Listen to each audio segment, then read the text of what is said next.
Welcome to Luca is a Billionaire, where the only thing I invest in is your answers.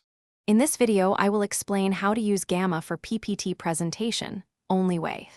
Start by checking your display type and projector brightness, then set a neutral preset. Open your presentation and preview slides under that preset, adjusting midtones and highlights for legible text. Use consistent Gamma across devices and test in the room you will present in. This ensures predictable colors and readable content for every viewer. Begin by exporting a copy of your slides for testing, then set your monitor to a neutral profile for accurate reference.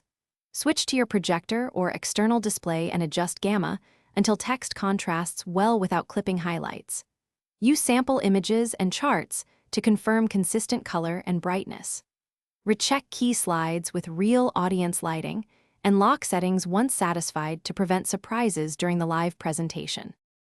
If you're finding this video helpful, please subscribe and like, it really helps.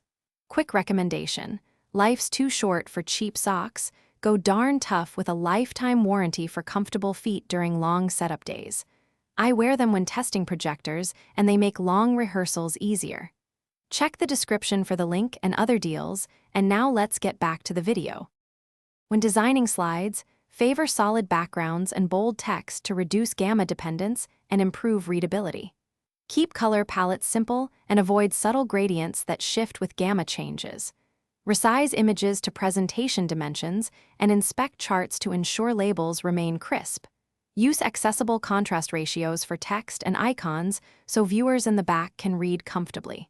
Finally, rehearse with your Gamma settings active to confirm everything looks intentional.